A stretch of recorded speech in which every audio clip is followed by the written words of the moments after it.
తెలుగు కథల సమాహారానికి మీ అందరికీ స్వాగతం. ఇప్పుడు మనం వినబోయే సీరియల్ ఎదగని మనసులు రెండవ భాగం. రచన మాదిరెడ్డి సులోచన గారు.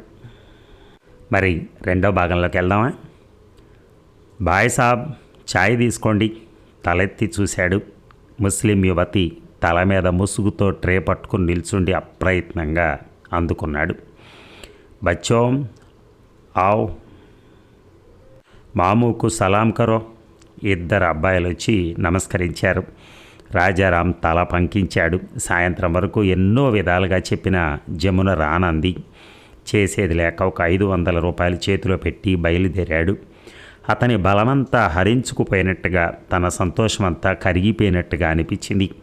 భారంగా అడుగులు వేస్తూ బయటకు వచ్చాడు. అన్నయ్య. ఏమిటి? ఒక్క మాట, నా విషయంలో ఆసక్తి చూపి అభిమానం చూపుతూ ఇంట్లో అశాంతి రేపకు. నా విషయం ఎవరితోనూ చెప్పకు. జమున, అవసరమైనప్పుడు నేనే రాస్తానన్నయ్య. హుస్సేన్ది తాత్కాలిక కోపమే. పో పో అంటాడు. ఒకరోజు కనిపించకపోతే పిచ్చివాడవుతాడు. సరే, నీ ఇష్టం. కన్నీరు బిగబట్టి బయలుదేరాడు.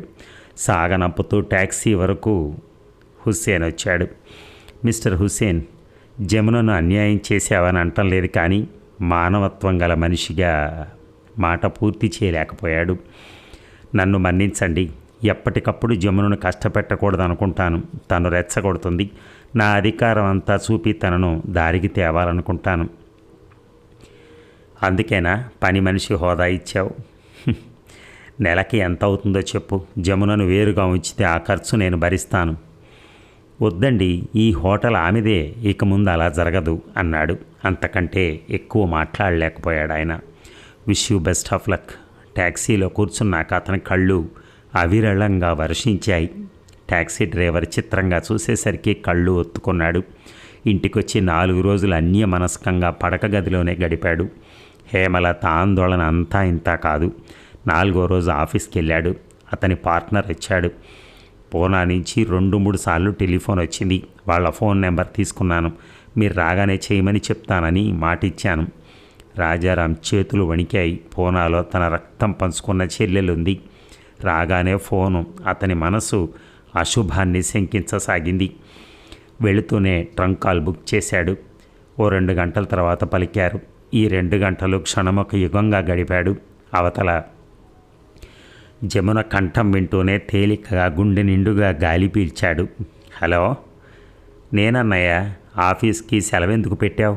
ఆరోగ్యం బాగుంది కదా? నా మేనకోడలికి నా ముద్దులు అందజేయి. హుస్సేన్ ఎంత మంచివాడని నా కోసం వేరే ఇల్లు తీసుకున్నాడు. చాలా ఆనందంగా ఉన్నాం. చూడు జమున, మంచికో చెడుకో అతన్ని కోరావు. అతన్ని విడవలేను అంటున్నావు. అతన్ని అర్థం చేసుకోవటానికి ప్రయత్నించు అన్నాడు రుగ్ధ కంఠంతో. ఆనాటి నుంచి నెలకు 2 నెలలకు ఆమె క్షేమ సమాచారాలు తెలుపుతూనే ఉంది. ఆమె పోలికలే హిమబిందులో స్పష్టంగా కనిపిస్తున్నాయి. అందుకే అతను ఎవరితోనూ చెప్పలేనిది మరొకటి జమునకున్నట్టే బిందుకు కూడా విపరీతమైన కాంక్ష ఉన్నట్టు పసిగట్టాడు. ఈ విషయాలన్నీ సైకియాట్రిస్ట్కు చెప్తే ఆమెకు పెళ్లి త్వరగా చేయటం ఉచితం అని సలహా ఇచ్చాడు. ఇక రాజా, ఏం జరిగింది? ఆదుర్దాగా పిలిచింది హేమ. కళ్ళు విప్పాడు. కళమ్మ, బిందు కూడా కలవరపాటుగా చూస్తున్నారు. ఏం లేదు, లేవబోయాడు. ఇంకా కళ్ళమ్మట నీరు కారుతుంటే ఏమీ లేదంటావే? కళమ్మ దబాయించింది. జమున గుర్తుకొచ్చింది వదిన. లేచి మొహం గడుక్కుని వచ్చాడు. హేమ, నీ పని అయిపోయిందా? మురళీకృష్ణ సాయంత్రం బండికి మద్రాసు అక్క దగ్గరికి వెళ్తున్నాడు కదా, స్టేషన్కి వెళదామని పర్మిషన్ తీసుకుని వచ్చాను. రండి, ఆలస్యం అయింది. భోజనాల తర్వాత మాట్లాడచ్చు. అందరూ భోజనాలు చేశారు. కళమ్మ నిద్రపోయింది. రాజారాం మేను వాల్చాడు. హేమ వచ్చి అతని దగ్గర కూర్చుంది. జమున ఎక్కడుంది? పూనాలో. మరి ఇన్నాళ్ళు చెప్పలేదే నాకు? అది ఇష్టపడలేదు. జరిగిన వివరాలు చెప్పాడు. భలేవారేనండి, మనం వెళ్ళి పిలుచుకొద్దాం. వద్దు హేమ, మనం క్షమించినా చుట్టూ ఉన్నవారు క్షమించలేరు. బిందు వివాహం అయ్యాక ఒకసారి వెళ్దాం అన్నాడు. ఆ విషయం బిందు కాబోయే అత్తవారికి తెలియజేస్తే అవసరం లేదేమో, మురళికి చెప్పాను అన్నాడు అతను ఆవలిస్తూ. అటు తిరిగాడు. హేమలత కూడా ఓ పక్కన పడుకుని పేపర్ తీసుకుంది. 3 గంటలకి స్టేషన్కి వెళ్ళటానికి అందరూ తయారయ్యారు. అమ్మా, నాన్న, మీరు రావద్దు స్టేషన్కి. ఇద్దరూ తెల్లబోయినట్టు చూశారు. బిందు మరోసారి బొట్టు సరిదిద్దుకుంది. ఎందుకమ్మా? అబ్బా, అన్నీ చెప్పాలి. మీ ఇద్దరి ముందు నేను అనాకారిగా కనిపిస్తాను, అందుకని. తెలిసిందా? రాజారాం బాధగా చూశాడు. హేమ కూతురు దగ్గరగా వెళ్ళింది. బిందు, క్షణక్షణం ఆత్మన్యూనతతో కృంగిపోవటం నాకే నచ్చలేదు. ఈ పిల్ల పిచ్చి ఎలా వదలగొట్టాలో నాకు అర్థం కావట్లా. ఇందాక పెద్దమ్మ కూడా అంది, కావాలంటే అడుగు. ఏమంది? ఎర్రచీర ఎందుకు కొన్నావే, నీకేం బాగుంటుంది అని అంది. ఓ చూడు బిందు, కొందరికి అడిగినా అడగకపోయినా ఏదో తమ విలువైన సలహా ఇవ్వాలనే తాపత్రయం ఉంటుందమ్మా. అది లెక్క చేయకూడదు మనం. నా కంటికి నచ్చింది కట్టుకుంటాను, మళ్ళీ నీ జోలికి రారు. హేమలత మనసంతా చేదు మింగినట్టయింది. ఆమె నీరసంగా కుర్చీలో కూర్చుండిపోయింది. బిందు తల్లి వంక చూసి తనెంత అనాలోచితంగా ఆమె మనసు గాయపరిచిందో అర్థమైంది. అమ్మా, వెళ్దాం పదా, తమాషా చేశానంతే అన్నది. ఆమె లేచింది. రాజారాం వారిని అనుసరించాడు. కళమ్మ నిద్రపోతోంది. స్టేషన్లో అసలు మురళితో మాట్లాడే అవకాశమే కలగలేదు. అతని బంధువులంతా ఉన్నారు. పెద్దవారికి నమస్కరించి బిందు వంక చూసి చిన్నగా నవ్వాడు. అమ్మ, సూట్ కంటే మామూలు ప్యాంటు బుష్ షర్ట్లోనే బాగున్నాడు కదూ. తల్లిని పొడిచింది బిందు. ఆమె నవ్వింది. ఎవరు? పో అమ్మా, ఏం తెలియనట్టు బొంగమూతి పెట్టింది. మురళియా అన్నది. ఒకటే సంతానం ఉన్న వాళ్ళకి ఇదే చిక్కు. సినిమా చూసిన ఆ చర్చ తల్లితోనే జరుపుతారు. దెబ్బలాట, పోటీ అన్నీ తల్లితోనే. అదే ఒకరిద్దరు అన్నదమ్ములు అక్క చెల్లెళ్ళలో ఉంటే ఆ ప్రాబ్లం ఉండదు. అతనికి ఆ క్రీమ్ కలర్ బాగా నప్పింది కదూ అన్నది ఎటో చూస్తూ. అతని స్నేహితులు కూల్ డ్రింక్స్ తెచ్చిచ్చారు. అందరూ గోలగా మాట్లాడుతున్నారు. ఆమెను గమనించనట్టే మురళి వారితో మాట్లాడటం ఏమాత్రం నచ్చలేదు. మెల్లగా అతని కాలు తొక్కింది. అతను ఉలిక్కి పడ్డట్టుగా ఇటు తిరిగాడు. స్నేహ బృందంలో ఎవరైనా చూశారేమోనని గాబరాగా చూశాడు. వాళ్ళ ధోరణిలో వారున్నారు. థ్యాంక్ యూ అన్నాడు బిందు వైపు తిరిగి. ఏం మహాశయ, ఏం బహుమతి పొందావు? ఇంతమంది చుట్టూ ఉండగానే ఒక అతను అడిగాడు. ఏమిట్రా? మరో ఇద్దరు అతన్ని అడిగారు. శ్రీ మురళీకృష్ణ గారు కుమారి హిమబిందు గారికి థ్యాంక్స్ చెప్పాడంటే ఆవిడేదో బహుమతి ఇచ్చిందన్న మాటే కదా. ఇంకా అన్నమాటేమిట్రా, ఉన్నమాటే. ఆ బహుమతి ఏదో మాకు చూపాలి. చూపలేనిదైతే? మురళి నవ్వాడు. My God! ఒక అతను గుండెల మీద చేసుకున్నాడు. అందరూ నవ్వారు. చెబితే విని సంతోషిస్తాను. ఇచ్చిన వారి అనుమతి అయితే. హిమబిందు వంక చూశాడు. ఆమె తల సిగ్గుతో వంగిపోయింది. తల వంచుకుంటే వదిలిపెట్టమండోయ్. మావాడు ఇక వివాహం అయితే మమ్మల్ని గేటు దగ్గరే ఆపి మా బెటర్ ఆఫ్ పర్మిషన్ కావాలంటాడేమో. పోనీ ఇప్పటికి అనుమతించండి అన్నాడు ఒక అతను. బిందు అతని వంక కొరకొర చూసింది. క్రింది పెదవి పంటి కింద నొక్కి పెట్టి మురళి ముంజేతిని గిల్లి వెనక్కి తల్లి చాటును నిల్చుంది. అందరూ పక్కన నవ్వారు. పెద్దవారు ఏమిటన్నట్టుగా వారి మాటలు వదిలి ఇటు తిరిగారు. ఇందాకటి బహుమతి ఇలాంటిదేనా? దాదాపు. బిందు వంక చూసి నవ్వాడు. గార్డు పచ్చ జెండా చూపుతున్నాడు రోయ్. స్నేహితుల అల్లరికి నవ్వుతూ కంపార్ట్మెంట్లో ఎక్కాడు. బిందు అతన్ని చూడాలని ఈసారి ముందుకొచ్చింది. ఆమె కళ్ళ నిండుగా నీళ్లున్నాయి. మురళి క్రిందకి దిగి ఆమెను హృదయానికి హత్తుకుని కళ్ళు ఒత్తాలనుంది. కానీ అది పడకగది కాదే, పబ్లిక్ ప్లేస్. ధైర్యంగా తను అలా చేసినా అందరూ మెంటల్ ఆసుపత్రి నుంచి తప్పించుకొచ్చాడంటారు. అందుకే కళ్ళతోనే ఏడవద్దని వారించాడు. అతను చెయ్యూపుతుండగానే బండి కదిలింది. అందరూ నిలబడిపోయారు. బిందు ముందుకు పోబోయింది. హేమలత ఆమె చేయి పట్టి ఆపింది. బండి కనిపించినంత దూరం వెళ్ళగానే అందరూ భారంగా వెనుదిరిగారు. వస్తాం బావగారు. మురళీకృష్ణ తండ్రి రాజారాం చేయి నొక్కాడు. నిన్ననే కదా వచ్చింది. ఆదివారం మీరు మా ఇంటికి రావాలి, తెలిసిందా? వాళ్ళు వెళ్ళిపోయారు. బిందు తల్లి తండ్రి మధ్య కూర్చుంది. అమ్మా, మురళి జుట్టు పొట్టిగా లేదు. హేమ నవ్వింది. రాజారాం కూతురి భుజాల ఆప్యాయంగా నిమిరాడు. వివాహం కాగానే మొదట మురళితో ఈ మాట చెప్పు, 1 నెల రోజుల్లో పెరుగుతుంది అన్నాడు. అన్నది. మళ్ళీ ఆలోచనలో మునిగిపోయింది. ఇక ఇంట్లో అడుగుపెట్టిన హర్షవర్ధన్ని చూసి అలాగే నిలబడిపోయింది హిమబిందు. తను చూసిన హర్షవర్ధన్ ఇతనేనా? మాటి మాటికి ముక్కు భుజాలకు తుడుచుకుంటూ బరికాళ్లతో తిరుగుతూ రాజారాంచే చివాట్లు తింటూ చూడు పిన్ని అని చాడీలు చెప్పే కుర్రాడు ఇతనేనా? అచ్చం దొరబాబుల అంటే ఇంగ్లీష్ దొరలా ఉన్నాడు. మిసమిసలాడే గులాబీ రంగు, చెవుల క్రిందకు దిగినటువంటి సైడ్ లాక్స్, ఒత్తైన జుట్టు భుజాలను తాకుతోంది.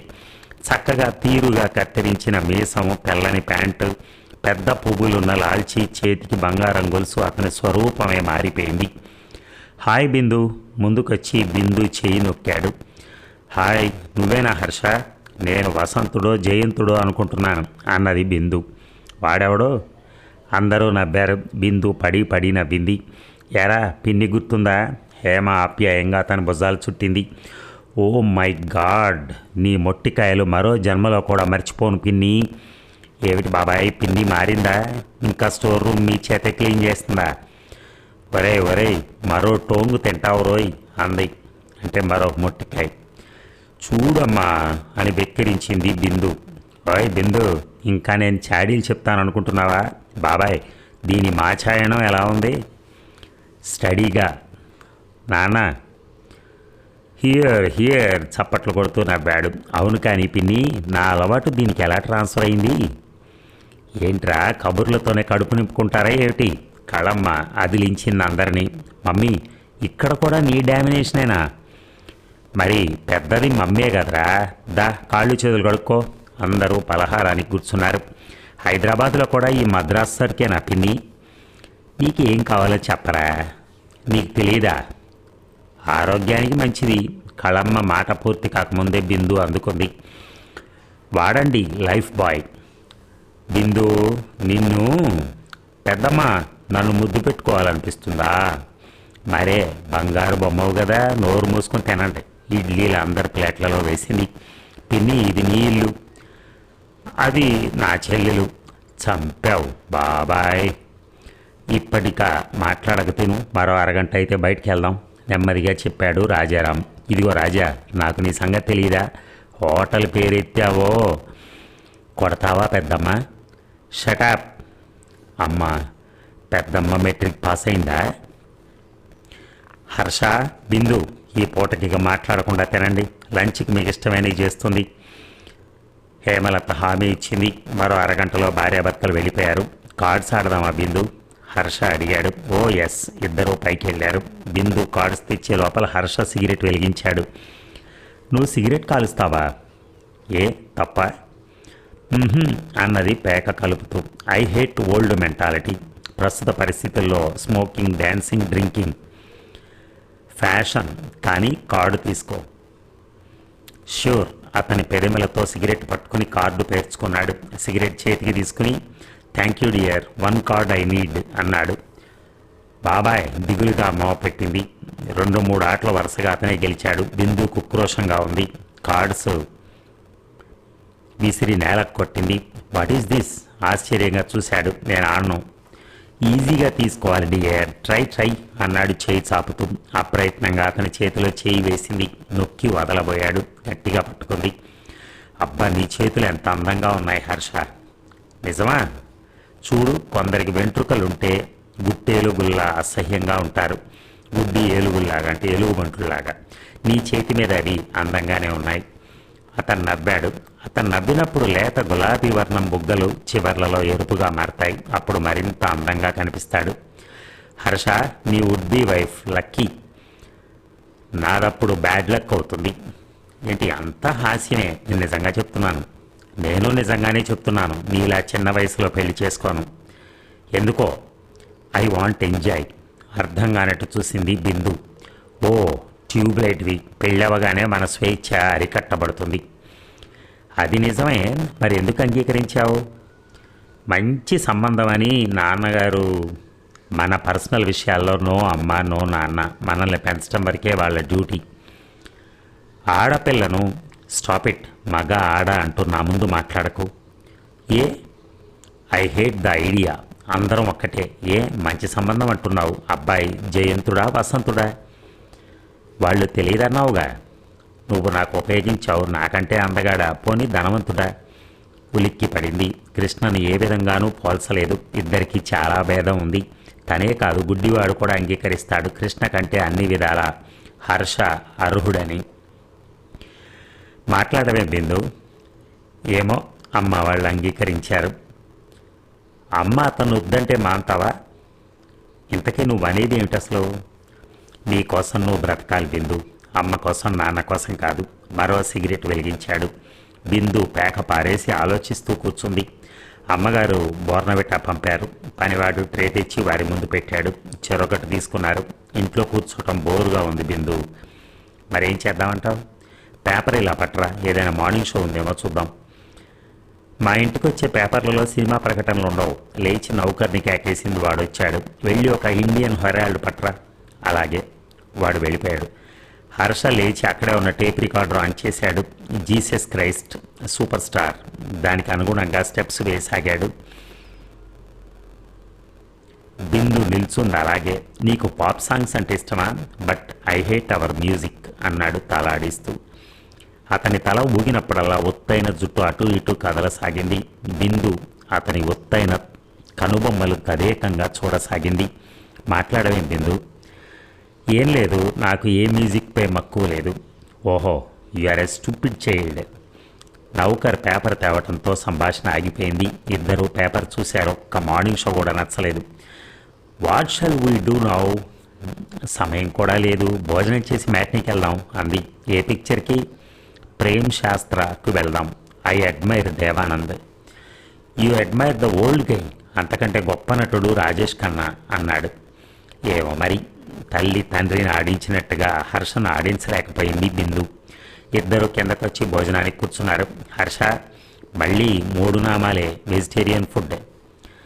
నీకు పొగరే బాగా. హర్ష అనకపోతే అన్నయ్య అని పిలవలేవు. వాడు నీకంటే 2.5 సంవత్సరాలు పెద్ద. ఎలా పిలిస్తే ఏముంది మమ్మీ, ఈ వరసలు గిరసలు నాకు ఇష్టం ఉండవు. మీరు ఉన్నదే ఇద్దర్రా, వరసలు పెట్టుకుంటే మాకు అదొక ఆనందం అంది. నిన్ను పిలుస్తున్నాను చాలే పెద్దమ్మ అంది. భోజనం చేసేటప్పుడు కూడా మాట్లాడకుండా ఉండలేడు. ఏదో చెప్పి నవ్వించడం, కళమ్మ విసుక్కోవటం ఒకదాని వెంట ఒకటి పోటీగా నడుస్తున్నాయి. అమెరికాలో ఈ పేరెంట్స్ని ఏమంటారో తెలుసా? ఏమంటారు? వెయిట్. తల్లి వంటింట్లోకి వెళ్ళగానే చెప్పాడు. Old people. ఒబ్బాయ్. ఇద్దరు మరోసారి నవ్వారు. ఈసారి బిందుకి పొల మారింది. పెద్దవారు ఎందుకు చెప్తున్నారో కాస్త వినిపించుకోవాలి. కళమ్మ వచ్చి ఆమె తల మీద రాసింది. భోజనం అయ్యాక ఇద్దరు సినిమాకి బయలుదేరారు. నువ్వు డ్రెస్ మార్చుకోవా? తన మార్చుకొచ్చి అడిగింది బిందు. బాగానే ఉంది పద. ఆర్ లుకింగ్ మార్వలెస్ షో అంది. ఆ మాట ఎవరన్నా అంటే ముడుచుకుపోతుంది బిందు. నిజం. కావాలంటే మమ్మీని అడుగు. నువ్వే హేళన చేయొద్దు, నేను నలుపు అని తెలుసు. ఓ గాడ్. అతను ఆమె చేయి పట్టుకుని బరబరా బయటికి ఇడ్చుకొచ్చాడు. అక్కడ బూట్లు పెట్టే స్టాండ్, ఒక నిలువుటద్దం ఉన్నాయి చూడు అన్నట్టు వదిలాడు. కొందరికి కొన్ని రంగులు భలేగా మ్యాచ్ అవుతాయి. ఆమెకు లైట్ నెమలి పింఛం రంగు బాగా నప్పింది. ఎంతో అందంగా కనిపించింది తనకు తానే. What do you say? పద, టైం అవుతోంది. వారు బయటకు వచ్చేసరికి రాజారాం ఎదురొచ్చాడు. ఓ పావుగంట ఆగండర్రా, లిఫ్ట్ ఇస్తాను. అతను బేసిన్ దగ్గరికి వెళ్ళాడు. హర్షకున్న భ్రమ తొలగిపోయింది. ఒక ఛాయ తక్కువ ఉన్నవారు ఒక రకం దుస్తుల్లో అందంగా కనిపిస్తారు అనుకున్నాడు. లేత నెమలి పింఛం రంగు చీరలో చిన్న నల్లని బొట్టుతో కళకళలాడిపోతోంది బిందు. ఇద్దరు వచ్చి డైనింగ్ టేబుల్ దగ్గర నిల్చున్నారు. కూర్చోండి. అతనికి సిపాయిల కాపలా ఉన్నట్టు ఏమిటా నిల్చోవటం?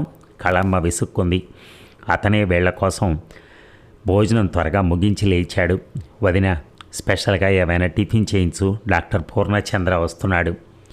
మంచిది అందామె. ముగ్గురు వెళ్ళిపోయారు.